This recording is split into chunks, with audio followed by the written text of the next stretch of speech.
Berdalih penyidik belum mengungkap siapa pemilik uang dan emas yang disita di rumahnya. Febri Adriansyah dan pengacaranya sepakat jika ex-Jampitsus yang juga tersangka pencucian uang itu mengklaim telah dikriminalisasi. Sementara menurut ahli hukum pidana tidak mungkin penyidik gegabah menjadikan seseorang sebagai tersangka tanpa alat bukti yang cukup.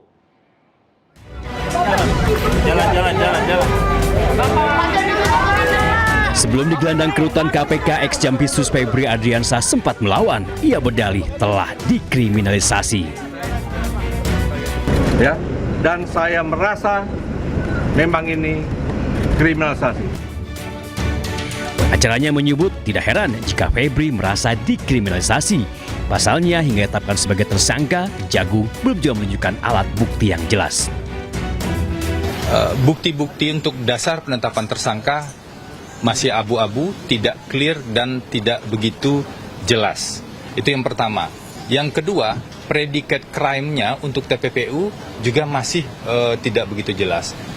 Sehingga wajar kalau kita bicara dalam proses hukum kan semua bukti itu harus jelas. Bukti itu harus lebih terang dari cahaya. Kalau buktinya tidak jelas, maka menjadi wajar kalau ada pertanyaan apakah ini kriminalisasi. Sementara menurut ahli hukum pidana tidak mungkin penyidik gegabah jadikan seorang sebagai tersangka tanpa alat bukti yang cukup. Nah, ketika orang ditetapkan sebagai tersangka, maka pasti itu ya penyidik sudah mengantongi minimal ada 2 alat bukti yang cukup ya yang menempatkan seseorang itu sebagai tersangka. Nah, saya kira ini juga tidak berbeda dengan penetapan Pak Febri ini sebagai tersangka. Ya, penyidik pasti sudah mempunyai minimal 2, bahkan mungkin lebih ya, bisa 3, 4, 5, 8 dan seterusnya. Gitu ya. Sebelumnya, Kortas Tipikor telah menyerahkan barang bukti perkara Febri Adriansyah ke Kejaksaan Agung. Barang bukti didapat dari hasil penggeledahan di 12 tempat, termasuk di rumah Febri Adriansyah. Tempat ditemukannya 74 kg emas dan uang nyaris setengah triliun rupiah. Kini mantan orang penting di Kejagung itu telah ditahan di KPK dengan dugaan korupsi dan tindak pidana pencucian uang. Tim Liputan iNews melaporkan. Tim 9 Kejagung kembali memeriksa 7 orang saksi dalam kasus pencucian uang yang menjerat ex-Jampitsus Febri Adriansyah. 4 diantaranya penyidik kepolisian. Jalan.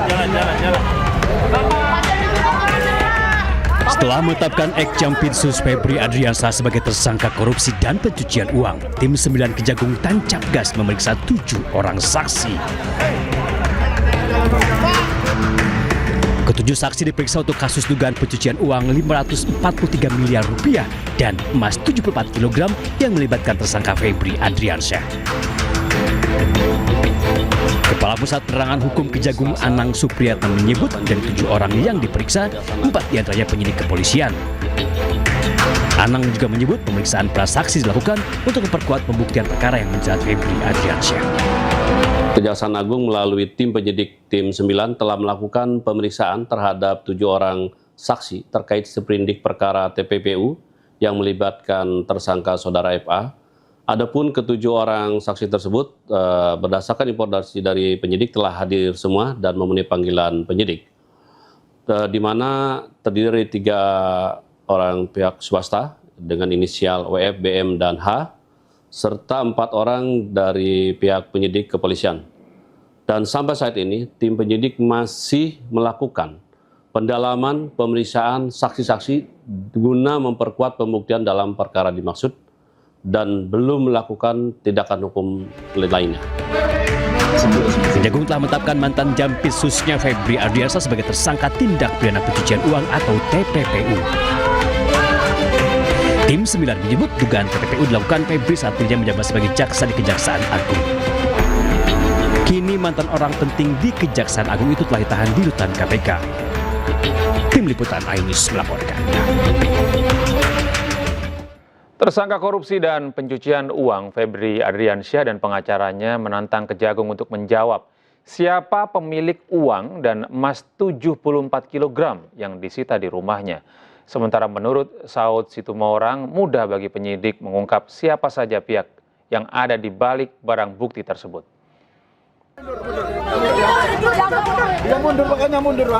Hari ini saya sudah diperiksa sebagai tersangka. Selain melawan dengan menyebut dirinya dikriminalisasi, tersangka korupsi dan pencucian uang Febri Adriansyah juga menantang Kejagung untuk berani menjawab siapa pemilik uang setengah triliun rupiah dan emas 74 kg yang disita di rumah pribadinya.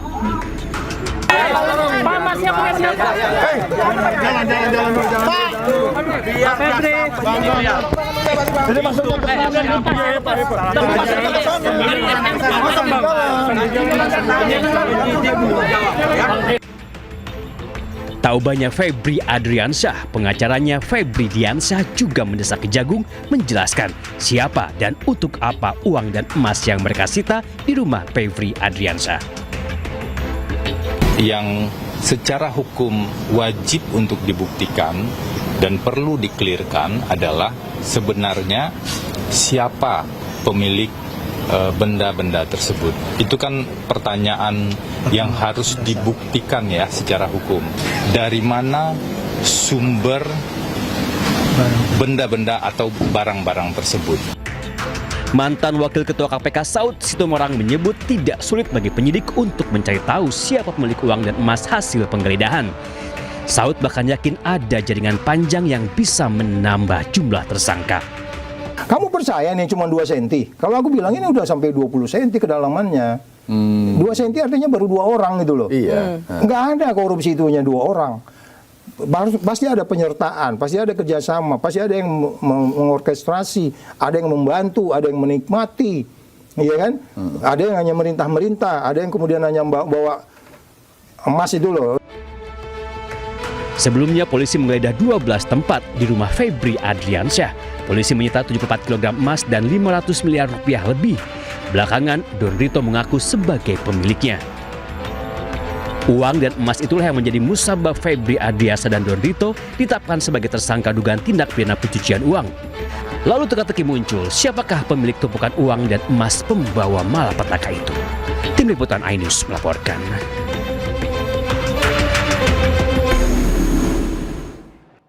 Pemirsa, polisi menyelidiki misteri kematian seorang pria bernama Sutrimo yang diduga sebagai kepala rumah tangga ex-Jampitsus Febri Adriansyah. Sutrimo ditemukan meninggal dalam kondisi tak wajar di Jalan Keramat Pela, Kebayoran Baru, Jakarta Selatan.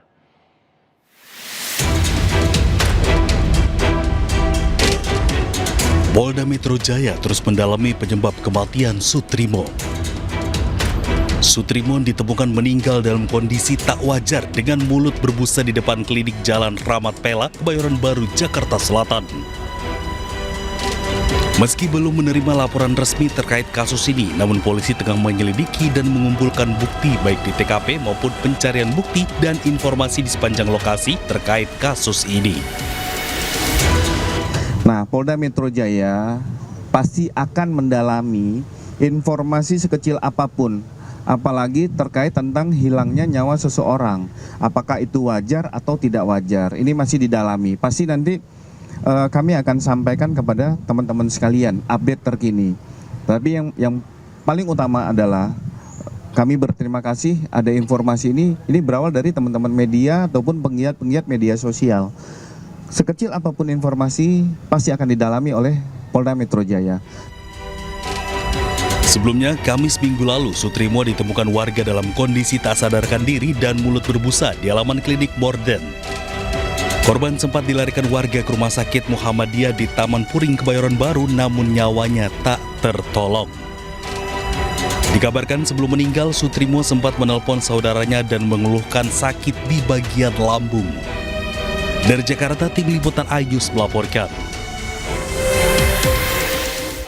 Sementara itu, pemirsa, demi mengungkap misteri kematian, polisi akan membongkar makam Sutrimo, orang dekat ex-Jampitsus Febri Adriansyah. Polisi juga mempersilahkan pihak keluarga korban untuk melapor jika merasa ada kejanggalan.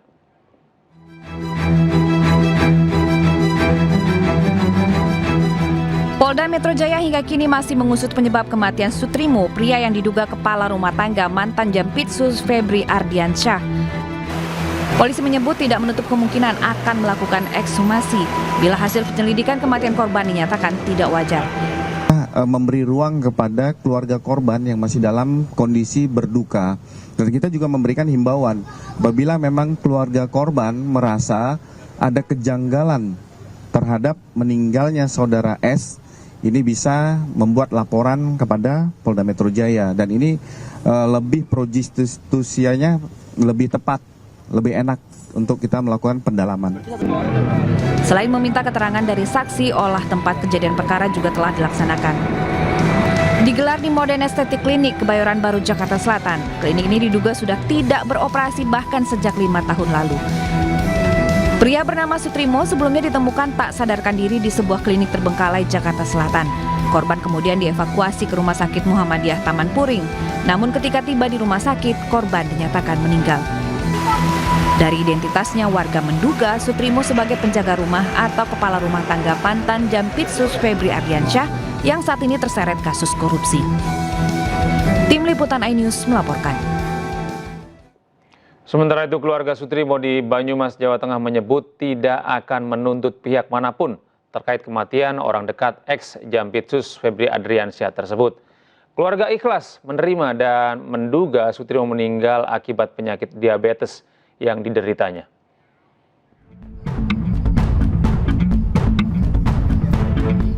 Rasa duka masih menyelimuti keluarga Sutrimo di desa Wilahar Wangon, Banyumas. Meninggalnya duda berusia 42 tahun ini tetap meninggalkan kehilangan.